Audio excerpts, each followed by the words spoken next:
കൊച്ചു കാട്ടാളന്മാരെ സംസ്കാരവും മൂല്യബോധവുമുള്ള മനുഷ്യരായി പരിവർത്തിപ്പിക്കാനുള്ള മഹത്തായ ദൗത്യമാണ് വിദ്യാഭ്യാസത്തിന് നിറവേറ്റാനുള്ളത്. രാജ്യത്തോട് കടപ്പാടുള്ള, സമൂഹത്തോട് പ്രതിപത്തിയുള്ള, അഴിമതിക്കും സ്വജനപക്ഷപാതത്തിനുമെതിരെ സ്പന്ദിക്കുന്ന പൗരന്മാരാണ് വിദ്യാഭ്യാസത്തിലൂടെ വളർന്നു വരേണ്ടത്. കുടുംബത്തോട്, അയൽവാസികളോട്, സഹപാഠികളോട്, ഉസ്താദ്മാരോട് മുഴുവൻ മാന്യമായി വർത്തിക്കാൻ പരിശീലിക്കുന്നതിലാണ് വിജ്ഞാന സമ്പാദനത്തിന്റെ അർത്ഥപൂർണ്ണ വിജയം കുടികൊള്ളുന്നത്.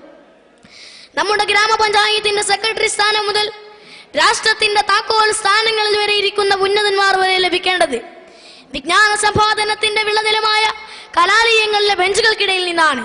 കൊള്ളക്കാരെയോ കൊലപാതകികളെയോ ഇവിടെ നിന്ന് നാം പ്രതീക്ഷിക്കുന്നില്ല. അഴിമതി വീരനെയും സ്വജനപക്ഷപാതകികളെയും സൃഷ്ടിക്കാൻ കലാലയങ്ങൾ ആവശ്യമില്ല. വർഗീയവാദികളെയും വിഘടനവാദികളെയും സൃഷ്ടിക്കാനാണെങ്കിൽ എന്തിനാണ് വിദ്യാഭ്യാസം, എന്തിനാണ് കലാലയങ്ങൾ?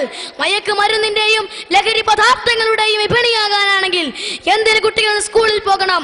പെൺവാണിഭത്തിനും സമരാഭാസങ്ങൾക്കുമുള്ള പരിശീലനമാണ് കോളേജ് ക്യാമ്പസുകളിൽ നടക്കുന്നതെങ്കിൽ ഇവിടുത്തെ കൊച്ചു കാട്ടാളന്മാർ ഒരിക്കലും മനുഷ്യരായി പുനർജനിക്കപ്പെടുകയില്ല. ഇവിടെ ധർമ്മങ്ങളും മൂല്യങ്ങളും പരിശീലിക്കപ്പെടുകയില്ല. നാളിതുവരെ നാം സംരക്ഷിച്ച മൂല്യങ്ങൾ എവിടെ? ധർമ്മങ്ങൾ എവിടെ? പരസ്പര സ്നേഹവും സഹോദര്യവും എവിടെ? എല്ലാം നഷ്ടപ്പെടുന്നത് നിറ കണ്ണുകളോടെ നോക്കി കാണുകയില്ലേ നാം? يا